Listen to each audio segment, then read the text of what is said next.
ఈరోజు ఆంధ్ర రాష్ట్రంలో మహిళల పరిస్థితి చూస్తే బాధ వేస్తుందండి. ఆంధ్ర రాష్ట్ర కూటమి ప్రభుత్వం కానీ లేకపోతే పోలీసులు కానీ సిగ్గుతో తలదించుకోవాల్సినటువంటి అవసరం ఉంది.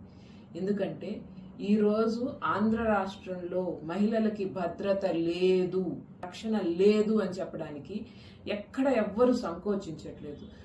రోజు జరుగుతున్నటువంటి సంఘటనలు వాటికి నిదర్శనం. మనం ఇది వరకు చాలా విషయాలు మాట్లాడుకున్నాం. టీడీపీ జనసేన ఎమ్మెల్యేలు అయితే కానివ్వండి, లేకపోతే టీటీడీ లాంటి పుణ్యస్థలమైనటువంటి దానికి సంబంధించినటువంటి చైర్మన్లు కానీ ముఖ్యులు కానీ చేసేటువంటి ఆడవాళ్ళ మీద చేసేటువంటి లైంగిక దాడులేమి, వాళ్ళని మోసం చేయడం ఏంటి, ఒకటి కాదు రెండు కాదు ఎన్ని కథనాలు వినుంటామో మనం. With proofs. Arava Sridhar incident, Pawan Kalyan garu నేను మహిళల్ని కాపాడడానికి వచ్చానని చెప్పి జనసేన ఒక ఎమ్మెల్యే మహిళ పట్ల అసభ్యంగా ప్రవర్తించిన వీడియో బయటకు వచ్చినా గానీ ఆయన కనీసం దాని మీద ఒక యాక్షన్ కూడా తీసుకోకుండా దాన్ని ఏదో తుతుమంత్రంగా ఆ రోజు మరీ నవ్వొచ్చే విషయం ఏంటంటే ఏదన్నా ఉంటే అది బయటికి రాకుండా చూసుకోండి అని చెప్తున్నారు. దాంతో పాటు ఆదిమూలం గారి వీడియో బయట వాళ్ళని కాదు, ఆ వీడియోలో ఉన్నటువంటి వ్యక్తి ఎవరు, మీ సొంత టీడీపీకి కార్పొరేటర్గా కంటెస్ట్ చేసినటువంటి మహిళతో అసభ్యమైనటువంటి సైగలు చేస్తూ వీడియో బయటకు వచ్చింది. దాని మీద ఏం యాక్షన్ తీసుకోలేదు. తర్వాత కూనా రవికుమార్, ఇది జరిగి ఎన్ని నెలలు అయి ఉంటుందంటే ఆయన మీద ఏమన్నా యాక్షన్ తీసుకున్నారా? ఒక్క యాక్షన్ అయినా తీసుకున్నారా? ఒక రెస్పెక్టబుల్ పర్సన్, ఒక ప్రిన్సిపల్, అంటే మనకి చదువు చెప్పే గురువు పట్ల ఎంత అసభ్యకరంగా ప్రవర్తించారు, దానికి ఏమైనా యాక్షన్ తీసుకున్నారా? లేకపోతే మంత్రి గారి పిఏ గురించి అయితే మనం ఆ రోజు ఎంత మాట్లాడుకున్నా తక్కువే. మంత్రి గారి పిఏని వెనకేసుకొచ్చారు. తర్వాత కొన్ని కథనాలు వినిపించాయి, మంత్రి గారి పిఏనే కాదు మంత్రి గారి కొడుకు కూడా దాంట్లో సంబంధం ఉంది, అందుకని కాబోలు పిఏని వెనకేసుకుని వచ్చాడు. తీగలాగితే డొంకంతా కదులుద్ది, నా బిడ్డ గురించి కూడా బయటకు వస్తుందనో ఏమో మరి. టీడీపీ చైర్మన్ బిఆర్ నాయుడు గురించి అయితే అటువంటి పుణ్యక్షేత్రానికి ఆయన చైర్మన్ అని చెప్పుకోవడానికి కూడా చాలా బాధగా, సిగ్గుగా, అసలు ఆలోచించడానికి చాలా అసహ్యంగా ఉందండి. ఇది అంటే భగవంతుడికి సేవ చేయాలంటే కొన్ని అర్హతలు ఉండాలనుకో, ఏమో అవసరం లేదనిపిస్తుందేమో, లేకపోతే మొన్న అనుకున్నట్టు అంతకంటే గొప్ప వాళ్ళకి దొరకలేదేమో టీటీడీ చైర్మన్ గా పెట్టడానికి. చంద్రబాబు నాయుడు గారికి కానీ పవన్ కళ్యాణ్కి కానీ వాళ్ళకంటే గొప్ప వాళ్ళు లేరు, అంతకంటే దరిద్రులు ఉన్నారు మిగిలిన వాళ్ళు, కాబట్టి వాళ్ళనైనా కనీసం పెట్టాము సంతోషించండి అన్నట్టు ధోరణి ఉంది వాళ్ళది.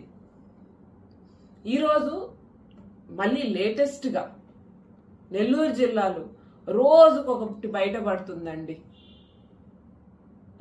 ఇదేదో మేము క్రియేట్ చేసిందో మేము చెప్తుందో కాదు, వాళ్ళకై వాళ్ళు వెళ్ళి పోలీస్ రైడ్లో పట్టుబడ్డం, వాళ్ళకై వాళ్ళు వీడియోలు బయటికి వచ్చి పట్టుబడ్డం క్రియేట్ చేయట్లేదు కదా ఇవన్నీ. కోదండ రామస్వామి టెంపుల్ చైర్మన్ సతీష్ యాదవ్ గారు ఈరోజు రామనవమి, రాముణ్ణి ఆనందంగా గుర్తు చేసుకోవాల్సిన విషయం. ఆయన జీవితం అనేది ప్రతి ఒక్కరికి ఒక మార్గదర్శనం. అటువంటి రాముని ఆలయానికి అటువంటి చైర్మన్ నా పెట్టేది. సతీష్ యాదవ్ కానీ, లేకపోతే ఈయన దువ్వూరు వినయ్ రెడ్డి కానీ, లేకపోతే బొబ్బాయి శివకుమార్ కానీ, వీళ్ళందరూ టీడీపీ సంబంధించినటువంటి కార్యకర్తలు, నాయకులే కదా. వీళ్ళ మీద ఏ రకమైన యాక్షన్ అయినా తీసుకోవాలి కదా. మీరు ఆ రోజు బిఆర్ నాయుడు మీద యాక్షన్ తీసుకోకుండా ఉండబట్టే కదా ఈరోజు ఇంత రాద్ధాంతం జరుగుతుంది. ప్రతి ఒక్కరు ఏంటి, ఏమి ఆయన చేస్తే వదిలేస్తే మమ్మల్ని మాత్రం పట్టుకుంటారా అనేటువంటి ధైర్యం కదా. మహిళలంటే ఆట వస్తువులు అనుకుంటున్నారా? మహిళలు మీకు విలాసానికి పనికొచ్చే వాళ్ళు అనుకుంటున్నారా? కనీసం మహిళల్ని మనుషులుగా అయినా గుర్తిస్తున్నారా? మీ విలాసానికి, మీ ఆటలకి, మీ ఆడంబరాలకి మహిళలు కావాలా? అటువంటి ఆలోచన ఉండే వాళ్ళు మనల్ని నాయకులుగా ఏలుతున్నారా? మనం ఏలనివ్వాలా? అంటే ఆడవాళ్ళ పట్ల గౌరవం ఉండడం అనేది పక్కన తీసేయండి. మీకు ఆడవాళ్ళంటే గౌరవం లేదు, వాళ్ళంటే చిన్న చూపు, వాళ్ళు మీ వెనకాల నడవాలనుకుంటారు, వాళ్ళని సాధికారిక వైపు నడిపించేటువంటి అవకాశం లేదు. అవన్నీ పక్కన పెడితే కనీసం మనుషుల కింద లెక్కేస్తున్నారా అండి? లెక్కేస్తే ఈ రకమైనటువంటి ధోరణి ఉండేదా? ఇంట్లో భార్య పిల్లలు ఉన్నారు, వయసు ఉంది, ఈ రకమైనటువంటి తప్పుడు పనులు చేసేటప్పుడు మీ ఇంటి ఆడవాళ్ళు గుర్తురారా? వీళ్ళని వదిలేయండి, బయట వాళ్ళని వదిలేయండి, మీ ఇంట్లో మహిళల్ని గౌరవించే వాళ్ళు ఇటువంటి తప్పుడు పనులు చేస్తారా? ఇటువంటి వాళ్ళని ఎంకరేజ్ చేస్తూ ఈ రోజుటికి మౌనం వహిస్తున్నటువంటి నాయకులు గాని, మన ముఖ్యమంత్రి చంద్రబాబు నాయుడు గారు గాని ఏమి సందేశం ఇవ్వాలనుకుంటున్నారు ప్రజలకి? మా నాయకులు ఇంతే, వాళ్ళు ఇదే రకంగా మాట్లాడతారు, వాళ్ళు ఇదే రకంగా ముందుకెళ్తారు, మీరు భరించాల్సిందే. మేము 5 ఏళ్ళు వచ్చేసాము, దాని తర్వాత మీరు చేయగలిగేది ఏం లేదు.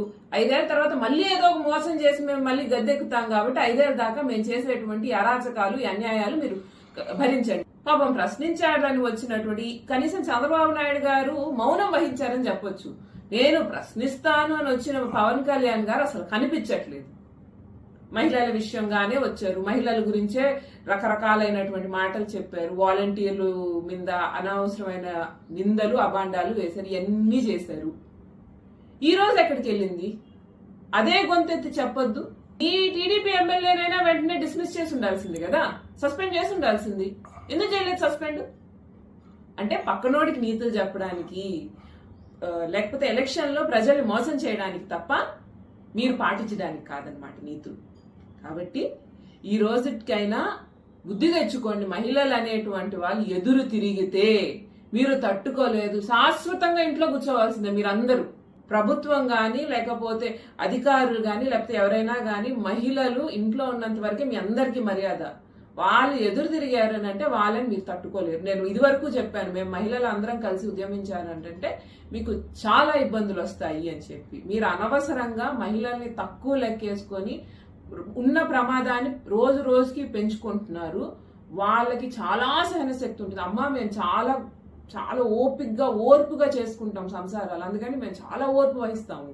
కానీ మా సహనం కానీ ఇంకా చాలు అనుకున్నామనంటే మీరు మమ్మల్ని ఆపలేరు.